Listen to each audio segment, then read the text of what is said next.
On April 12, 2016, a 16-year-old girl walked out of her high school in the small Canadian city of Yorkton, Saskatchewan, and then she vanished.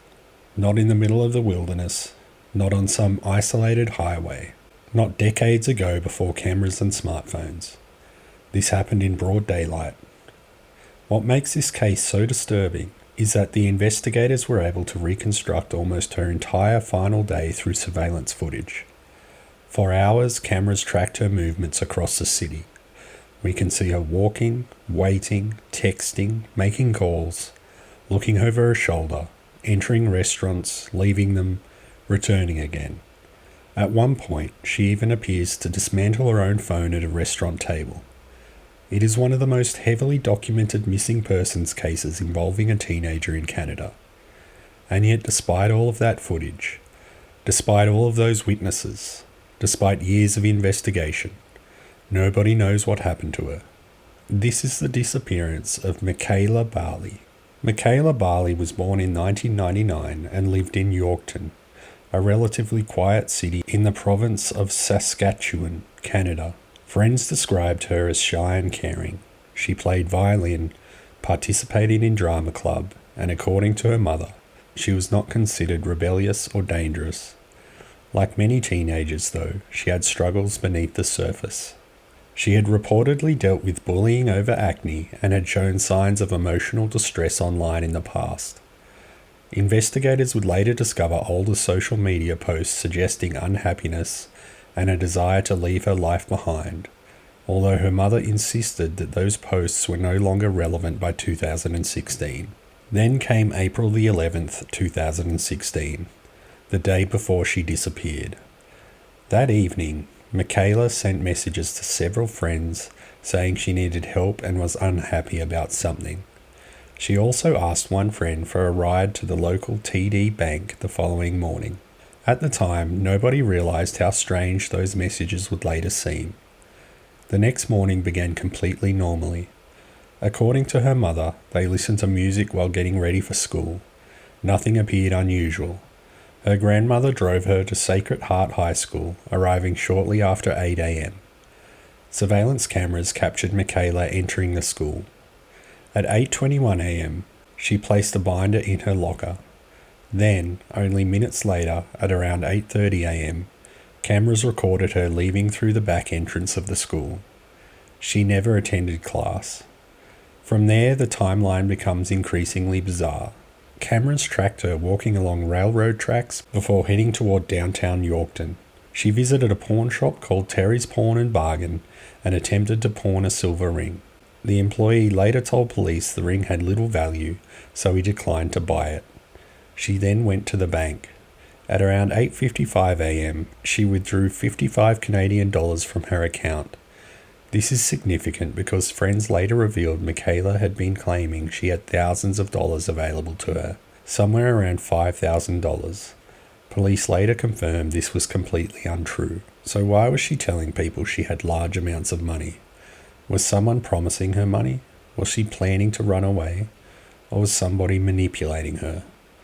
After leaving the bank, she walked to a combined Tim Hortons and Wendy's restaurant. And this is where the case takes on an almost surreal quality. For hours, Mekayla drifts in and out of the restaurant and the surrounding streets. CCTV footage shows her repeatedly using her phone, looking around nervously, leaving the building, then returning again through different entrances. At one point, she sits alone in a booth and appears to take her phone apart before reassembling it. That tiny moment has become one of the most analysed pieces of footage in the entire case. Some people believe she may have been swapping SIM cards. Others think she was attempting to hide communications. Some think she may simply have been anxious and fidgeting. But when viewed alongside everything else she did that day, it feels deeply unsettling. Because Mekayla does not appear relaxed. She appears to be waiting, constantly watching doors, constantly checking her surroundings, repeatedly messaging and making calls. And strangely, despite the footage appearing to show lengthy phone conversations, investigators later stated her phone provider had no record of conventional calls being made. Police believe she may have been communicating through social media or messaging applications instead. That detail changed the entire direction of the investigation. It suggested that whoever she was communicating with may have existed entirely online. At around 10:12 a.m., Mekayla sent one of the most haunting messages in the case. She texted a friend, "I need help." Then shortly afterwards, she sent another message. "Never mind, I figured it out."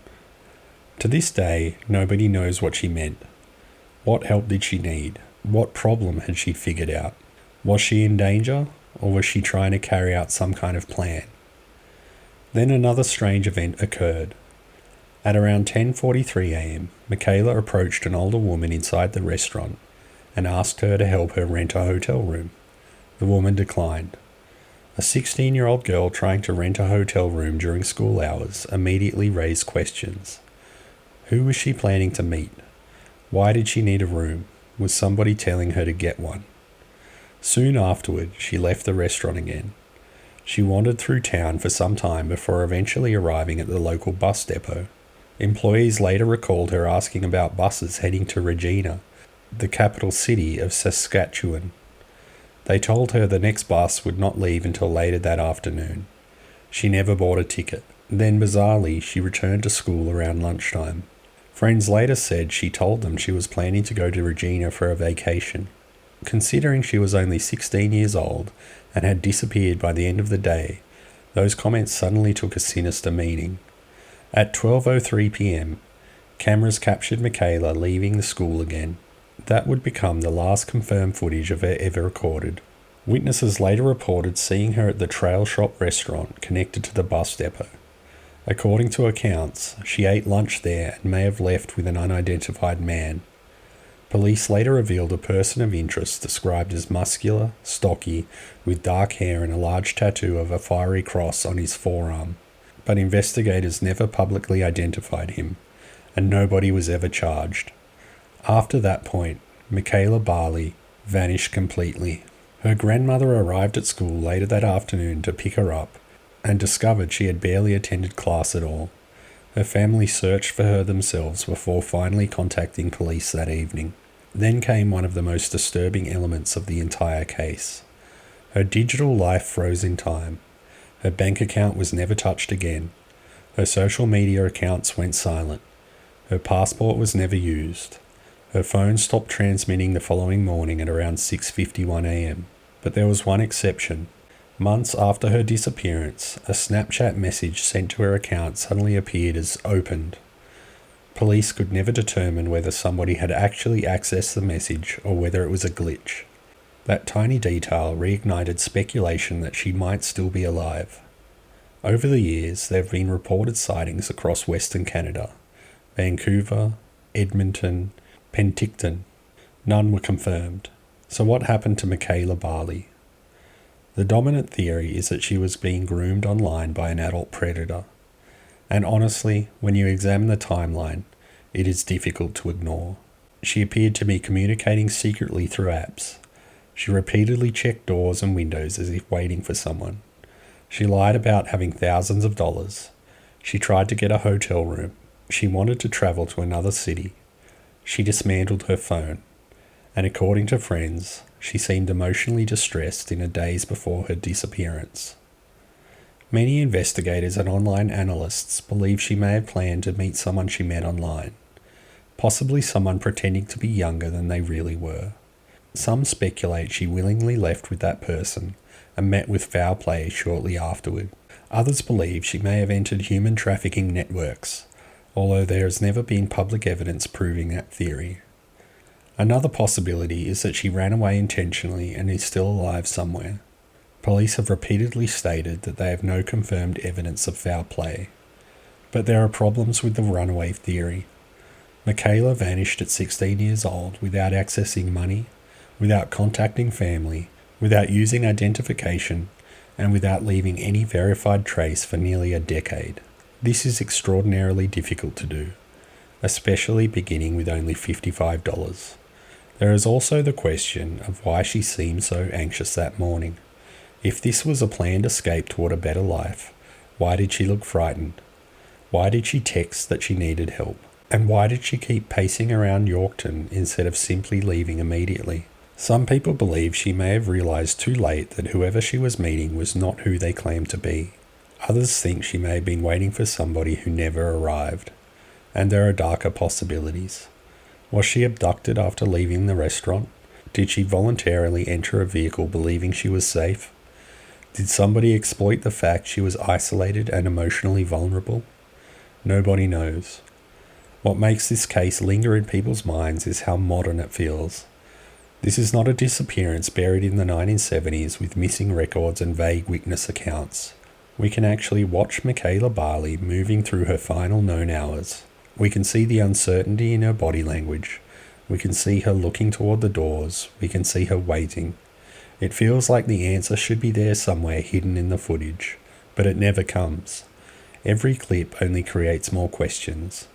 And somewhere between those camera frames, between school hallways, between the restaurant booths, between the streets of Yorkton, a 16-year-old girl disappeared. And nearly a decade later, nobody knows where she went. If you enjoyed this video, subscribe and leave a comment with your theory on what happened to Mekayla Bali. Until next time.